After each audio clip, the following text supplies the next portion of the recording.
Le millionnaire se moqua de la femme de ménage noire et lui dit « Alors tu te crois intelligente? Traduis ça. »« Mais alors, tu te crois intelligente? Prouve-le en traduisant ce contrat en mandarin pour nous tous. » La voix de Richard Blackwood résonna dans le hall en marbre de Blackwood Industries, suivi des rires des cadres qui l'entouraient, comme des hyènes attendant le début du spectacle.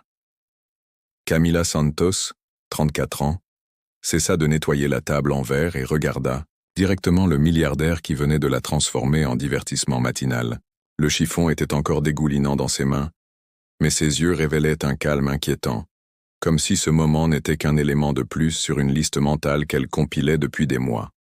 « Prenez votre temps », continua Blackwood en ajustant la Rolex en platine à son poignet. « Je sais que cela doit être difficile pour des gens comme vous de comprendre des documents complexes. » Les 15 cadres présents à la réunion matinale rirent plus fort, certains enregistrant la scène avec leur téléphone portable, anticipant l'embarras viral qui allait suivre. Camila avait rejoint l'entreprise 2 ans plus tôt, après que sa vie universitaire se soit effondrée de manière brutale. Diplômée avec mention en linguistique appliquée de l'université de Harvard, spécialisée en traduction juridique et parlant couramment 7 langues, elle avait une brillante carrière, des articles publiés dans des revues internationales, des offres d'emploi dans des ambassades, un avenir en or, jusqu'à ce qu'une fausse accusation de plagiat détruise, tout en quelques semaines, le professeur qui l'avait accusé, Dr Marcus Blackwood, fils de Richard et actuel directeur du développement international de l'entreprise familiale, était un homme médiocre qui avait plagié son travail pendant son master, mais qui avait eu la ruse de renverser les rôles lorsqu'il avait compris qu'il allait être démasqué. Papa disait toujours que la diversité est importante, avait commenté Marcus ce jour fatidique à l'université, mais certaines personnes n'ont tout simplement pas le bagage nécessaire pour ce niveau universitaire. Ces mots résonnaient encore dans l'esprit de Camila comme une blessure qui ne guérissait jamais complètement, tandis que le milliardaire continuait son spectacle humiliant. Kama se souvenait des nuits passées à traduire des documents confidentiels qui avaient été accidentellement laissés sur les tables après les réunions. Des contrats en mandarin, en arabe, en russe, en japonais, des langues qu'elle parlait couramment, mais qu'il pensait impossibles à comprendre pour une simple femme de ménage noire de banlieue. Chaque document révélait de nouveaux éléments d'un sombre puzzle. Système de facturation, blanchiment d'argent déguisé en joint ventures internationales, évasion fiscale à l'échelle industrielle. Pendant 2 ans, elle avait été le témoin silencieux de crimes qui brassaient des millions de dollars. Son silence était une réponse suffisante. Marcus Blackwood entra dans la pièce avec son arrogance habituelle. Certaines personnes doivent connaître leur place dans le monde. La diversité a ses limites. Pas, n'est-ce pas? Des rires collectifs remplirent la pièce comme un chœur de corbeaux. James Mitchell, le directeur financier, filmait tout avec son iPhone, probablement dans l'intention de partager cette comédie dans des groupes privés de cadres supérieurs. Sarah Thompson, la directrice des ressources humaines, observait avec un sourire cruel, approuvant clairement cette humiliation publique. Puis Camila fit quelque chose que personne n'avait prévu. Elle prit le contrat des mains de Richard, avec des mouvements délibérément lents, parcourut rapidement les premières pages et se mit à parler dans un mandarin parfait. Sa prononciation impeccable résonnait dans la pièce comme une musique dans un cimetière. Le silence fut instantané et absolu. Ce contrat, dit-elle en revenant au portugais, avec une diction cristalline, établit une joint-venture entre vous et la société chinoise Louis Holdings. Intéressant, la clause 47 leur permet de prendre le contrôle majoritaire s'ils détectent des irrégularités financières dans une filiale américaine. Richard Blackwood pâlit comme s'il avait vu un fantôme. Cette clause était enfouie à la page 187 d'un document de 200 pages, rédigé dans un langage technique que peu d'avocats occidentaux pouvaient interpréter correctement. Quelle coïncidence fascinante, poursuivit Camila, sa voix gagnant, en assurance rendant l'air de la pièce plus lourd. Je suis sûr que la commission des opérations de bourse serait absolument fascinée de savoir comment vous déclarez des revenus fictifs provenant de projets inexistants pour impressionner les investisseurs chinois. Le chiffon tomba sur le sol en marbre, avec un bruit qui, je suis sûr que la commission des opérations de bourse, serait absolument fasciné d'apprendre comment vous déclarez des revenus fictifs provenant de projets inexistants pour impressionner les investisseurs chinois. Le chiffon tomba sur le sol en marbre avec un bruit qui résonna comme un coup de feu. Il était clair que les cadres avaient enfin compris qu'ils n'étaient pas en train de regarder une femme de ménage humiliée se faire remettre à sa place, mais quelqu'un qui avait joué tranquillement aux échecs pendant qu'il jouait aux dames avec des pièces empruntées. Richard ouvrit la bouche pour dire quelque chose, mais pas en train de regarder une femme de ménage humiliée être remise à sa place, mais quelqu'un qui avait joué tranquillement aux échecs pendant qu'il jouait aux dames avec des pièces empruntées. Richard ouvrit la bouche pour dire quelque chose, mais Camilla leva la main avec une autorité si naturelle que le milliardaire se tut instinctivement. « Oh, et Marcus ?» dit-elle en regardant directement son fils. « Cet article sur les structures syntaxiques dans les traductions juridiques sino-américaines que tu as publié l'année dernière est fantastique. Surtout si l'on considère que j'ai écrit chaque commentaire 3 ans avant que tu ne connaisses même l'existence de ce domaine de recherche. Si cette histoire de vengeance intelligente et de justice tardive éveille ta curiosité sur la façon dont une humiliation publique peut se transformer en la chute la plus spectaculaire que Wall Street ait jamais connue, n'oublie pas de t'abonner à la chaîne, car ce qui s'est passé après cette traduction a détruit non seulement des fortunes, mais aussi des réputations qui avaient mis des décennies à se construire. 3 semaines après l'incident de la traduction, comme les dirigeants de Blackwood Industries avaient surnommé cet épisode, Camilla Santos nettoyait toujours les mêmes sols en marbre, à la différence que désormais, tout le monde la regardait, avec un mélange étrange de méfiance et de curiosité mal dissimulée. Richard Blackwood avait fait courir le bruit dans l'entreprise que la femme de ménage prétentieuse avait mémorisé quelques phrases en mandarin pour impressionner les gens, une explication qu'il savait ridicule, mais qui lui permettait à maintenir son autorité intacte. Marcus, pour sa part, évitait de la croiser dans les couloirs, comme si sa présence lui rappelait constamment quelque chose qu'il préférait oublier. Ce qu'aucun d'eux n'imaginait, c'est que Camilla avait transformé chaque service en une opération de renseignement méticuleusement planifiée, à 6 heures du matin. Lorsqu'elle arrivait dans le bâtiment presque vide, elle avait un accès privilégié au bureau encore ouvert des cadres pressés. Les poubelles étaient une mine d'or. Brouillons d'emails confidentiels, notes de réunions secrètes, documents jetés qui en révélaient bien plus que leurs auteurs ne l'avaient prévu. C'est lors d'une de ces matinées qu'elle rencontra David Chon, un auditeur interne qui travaillait dans l'entreprise depuis 15 ans. Il était en train de travailler tôt lorsque Camilla entra pour nettoyer son bureau. Contrairement aux autres, David la salua respectueusement et lui offrit même un café. « Je vous entends parler mandarin », dit-il en la regardant ranger les papiers sur son bureau. « Ma grand-mère est née à Guangzhou. J'ai toujours voulu apprendre mais je n'ai jamais eu le temps. » Camilla remarqua quelque chose dans le ton de David, une honnêteté rare dans cet environnement. Au cours des semaines suivantes, des conversations informelles révélèrent qu'il avait lui aussi remarqué des irrégularités dans les rapports financiers, mais que ses tentatives d'enquête étaient systématiquement bloquées par Richard. « Il y a quelque chose qui cloche dans les chiffres des filiales de Hong Kong », lui confia David un matin, s'assurant qu'ils étaient seuls. « Les contrats que je reçois pour l'audit ne correspondent pas aux revenus déclarés. C'est comme s'il y avait 2 versions de tout. » C'est alors que Kama a su qu'elle avait trouvé son allié. Pendant ce temps, Richard Blackwood intensifiait sa campagne d'humiliation subtile. Lors des réunions de direction, il faisait des blagues sur les employés qui regardaient trop YouTube et pensaient connaître des langues étrangères. Il demandait à Linda, la secrétaire, de donner à Camilla des tâches de nettoyage supplémentaires, toujours accompagnées de commentaires désobligeants sur les personnes qui ne connaissaient pas leur place. Marcus est allé encore plus loin. Il a commencé à laisser délibérément des documents complexes en arabe et en russe sur son bureau, accompagnés de notes sarcastiques. « Puisque tu es si intelligente, pourquoi ne traduis-tu pas ces 2-là » C'était sa façon cruelle de tester si l'humiliation publique avait suffi à la remettre à sa place.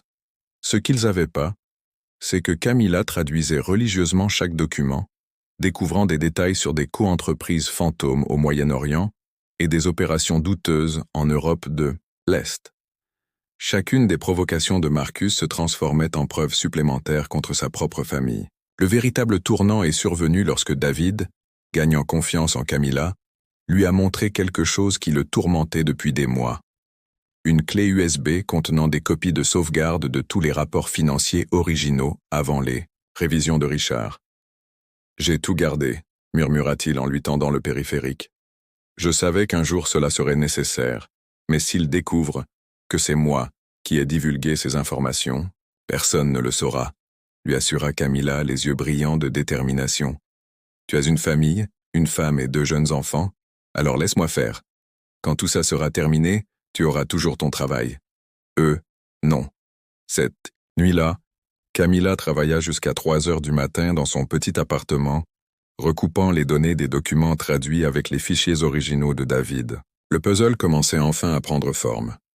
Blackwood Industries avait créé un réseau complexe de sociétés écrans dans au moins 6 pays, transférant de l'argent par le biais de contrats fictifs et déclarant des revenus inexistants, afin d'attirer des investisseurs chinois.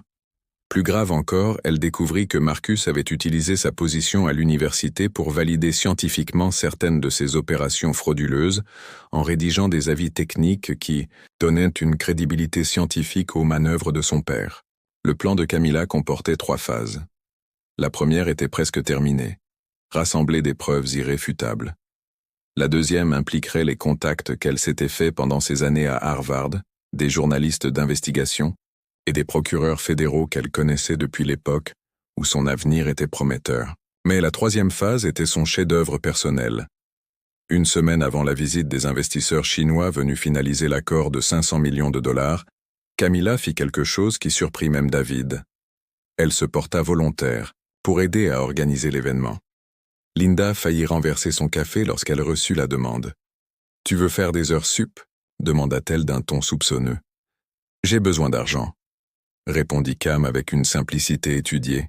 « Et tu auras besoin de toute l'aide possible avec les invités internationaux. » S'était brûlée avec son café lorsqu'elle avait reçu la demande.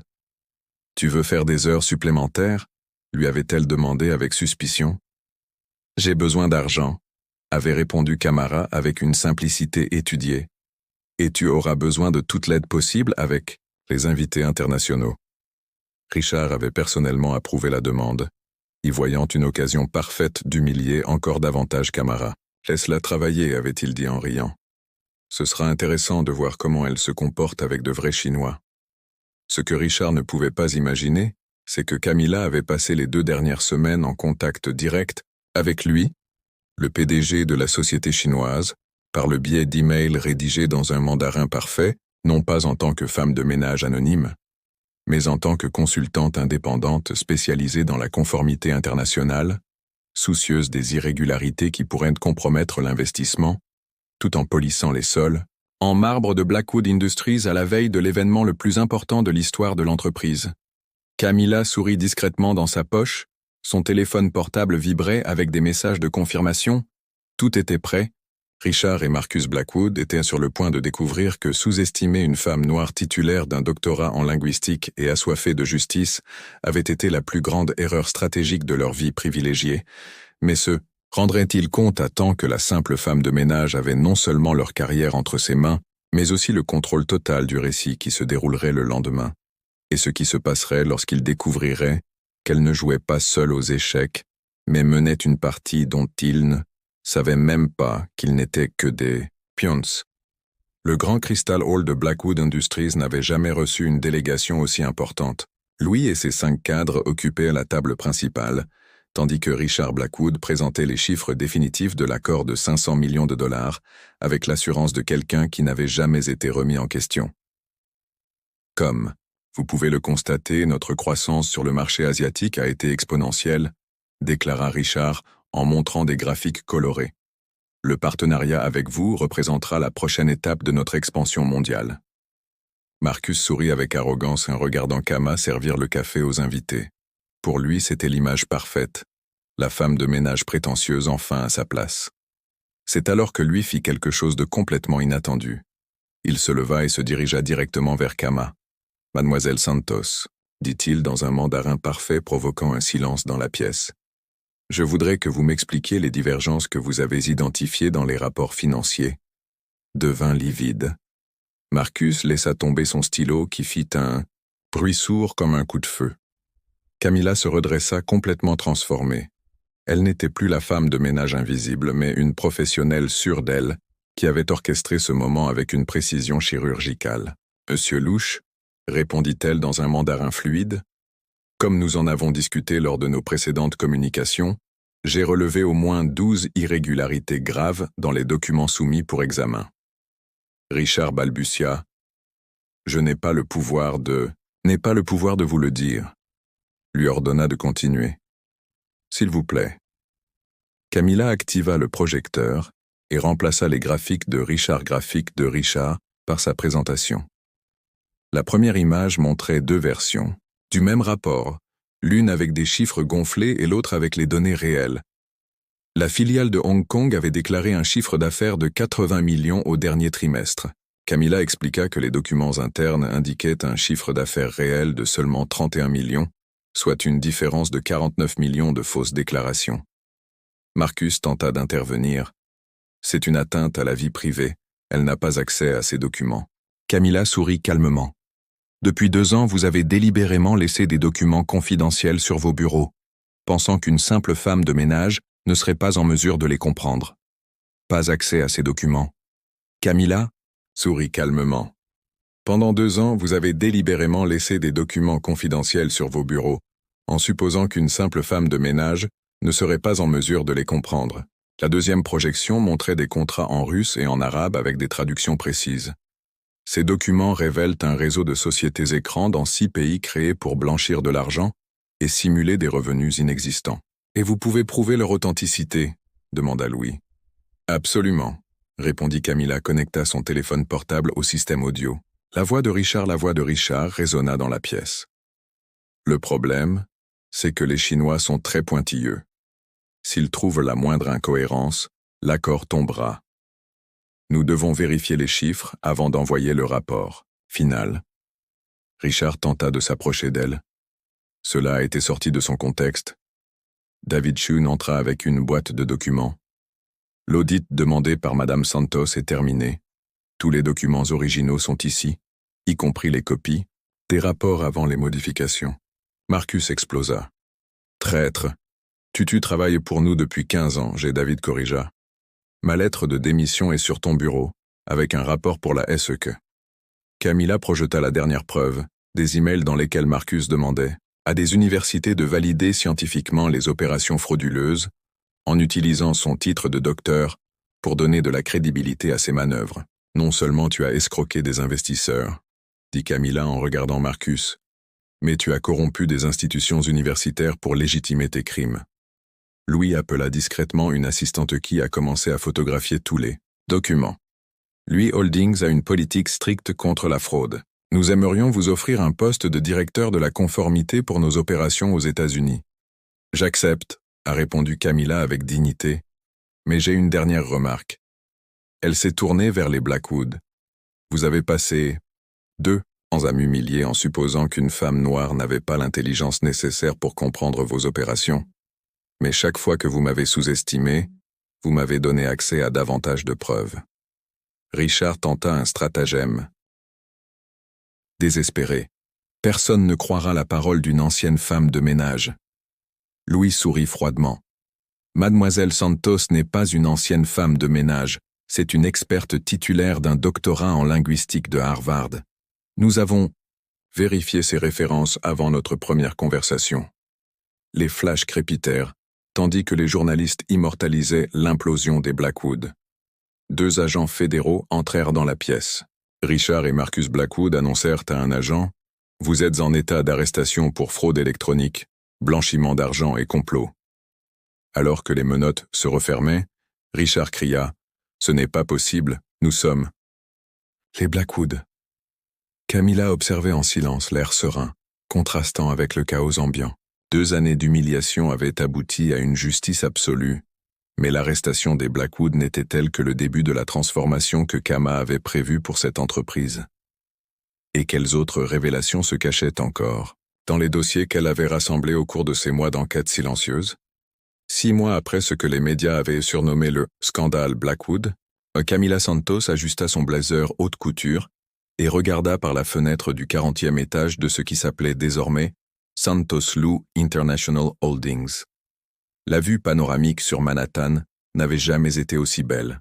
Sous sa direction, la transformation avait été radicale. En tant que directrice mondiale de la conformité, l'entreprise avait non seulement survécu au scandale, mais elle avait prospéré, étage de ce qui s'appelait désormais Santos Lou International Holdings. La vue panoramique sur Manhattan n'avait jamais été aussi belle. La transformation avait été radicale sous sa direction en tant que directrice mondiale de la conformité. L'entreprise avait non seulement survécu au scandale, mais elle avait prospéré de manière extraordinaire. Impressionnés par son intégrité et sa compétence, les investisseurs chinois avaient importé leur investissement à 800 millions de dollars, créant ainsi l'un des plus grands partenariats sino-américains du secteur. David Chun, désormais promu directeur financier, avait frappé sur sa porte avec les rapports trimestriels. Les chiffres sont spectaculaires, Camilla. 340% de croissance des opérations internationales, aucune irrégularité lors des audits. Et il sourit. Nous venons d'être nommés entreprise la plus éthique de l'année par Forbes. L'ancienne propriétaire demanda à Kama, incapable de cacher sa satisfaction. Richard Blackwood a été condamné à 15 ans de prison fédérale pour fraude électronique et blanchiment d'argent. Il a tout perdu, ses manoirs, ses yachts, ses comptes en Suisse. Il purge sa peine dans une prison de sécurité moyenne en Arizona. David a feuilleté quelques pages. Marcus a été encore plus mal loti. En plus de 12 ans de prison, il a perdu son doctorat et a été banni de toutes les universités américaines et européennes. J'ai entendu dire qu'il donnait maintenant des cours particuliers d'anglais en ligne pour joindre les deux bouts. L'ironie était délicieuse. L'homme qui avait détruit la carrière universitaire de Kama, par préjugés, dépendait désormais de cours en ligne pour payer le loyer d'un appartement d'une chambre. Linda Carter, l'ancienne secrétaire arrogante, avait été licenciée pour complicité dans les fraudes. Elle travaillait actuellement comme réceptionniste dans un cabinet dentaire et gagnait 1/3 de ce qu'elle gagnait auparavant. « Il y a quelque chose que tu dois voir », dit David en lui tendant un magazine économique dont la couverture était ornée d'une photo de Camilla et du titre « De femme de ménage à PDG, la revanche la plus intelligente de Wall Street ». L'article de 8 pages racontait toute l'histoire de son humiliation publique à la chute spectaculaire des Blackwood. L'article la décrivait comme l'une des cadres les plus respectés de la nouvelle génération, qui avait prouvé que l'intelligence et l'intégrité l'emportaient toujours sur l'arrogance et les préjugés. Cet après-midi-là, Camilla se rendit dans son ancien quartier pour l'inauguration du centre éducatif Santos, un complexe de 3 bâtiments qu'elle avait financé afin d'offrir des cours de langue et des formations professionnelles gratuits à la communauté. Camilla a toujours été spéciale, déclara avec émotion Donna Marcha, son ancienne voisine, lorsqu'elle nettoyait les bureaux. Je savais qu'elle était temporaire. Les gens comme elle sont nés pour diriger, pas pour servir. Plus de 200 personnes ont assisté à l'événement. De jeunes hommes noirs et latino-américains se sont approchés d'elle pour la prendre en photo, la voyant comme la preuve qu'il était possible de briser des barrières apparemment insurmontables. Mon parcours prouve que notre plus grande revanche contre les préjugés est le succès, a déclaré Camilla à la foule. Chaque fois que quelqu'un essaie de nous rabaisser à cause de notre couleur, de notre origine ou de notre sexe, nous devons transformer cette énergie en carburant pour aller plus loin qu'il n'aurait jamais imaginé possible. EI, qui avait fait le voyage depuis la Chine spécialement pour l'événement, a annoncé une surprise.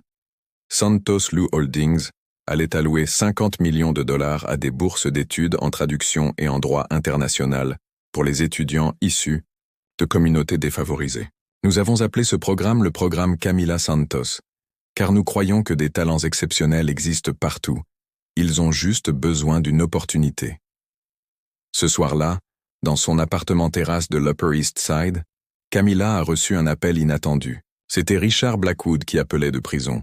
« Camilla », a-t-il dit d'une voix brisée, vaincue. « Je voulais juste te dire que tu avais raison sur tout.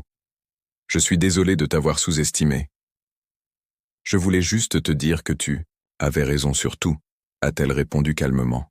« Je voulais juste te dire que tu avais raison sur tout. Je suis désolé de t'avoir sous-estimé. »« Richard, » elle répondit calmement. « Tu ne m'as pas sous-estimé. Tu m'as méprisé. Par pur préjugé, C'est une différence importante, je le sais, et maintenant j'en paie le prix. Ma famille a tout perdu, mes amis m'ont abandonné. Tu as gagné. Complètement non, l'a corrigé Camilla. Je n'ai pas gagné, j'ai gagné contre moi-même. J'ai transformé ton humiliation en carburant pour ma réussite. C'est la différence entre la vengeance et la justice. Après avoir raccroché, Camilla regarda les lumières de la ville à travers la fenêtre de son bureau. 3 offres d'emploi attendaient sa réponse. Une de l'ONU, une autre de la Maison-Blanche et une 3e pour diriger une nouvelle société de conseil international. Il y a 2 ans, elle nettoyait des sols et était traitée comme une invisible. Aujourd'hui, des cadres multimillionnaires se disputaient son attention et son expertise. Il n'y avait pas de vengeance plus douce que le succès authentique bâti avec intelligence et intégrité. La véritable leçon de l'histoire de Camila Santos n'était pas de détruire ses ennemis, mais de transformer les obstacles en opportunités. Richard Blackwood avait tenté de l'humilier, parce qu'il pensait qu'une femme noire avait sa place derrière un comptoir de café, et non à la tête d'une entreprise. Ce qu'il ne savait pas, c'est que chaque tentative visant à la rabaisser ne faisait que renforcer sa détermination à prouver que le talent ne savait pas, c'est que toutes ces tentatives pour la rabaisser ne faisaient que renforcer sa détermination à prouver que le talent n'a ni couleur, ni sexe, ni origine sociale. La meilleure vengeance n'est pas de détruire ceux qui vous ont fait du mal, mais de construire quelque chose de si grand qu'ils se rendent compte qu'ils n'ont jamais été à la hauteur de votre véritable potentiel. Camilla a transformé 2 années d'humiliation en une vie de succès, et c'est une victoire que personne ne pourra lui enlever.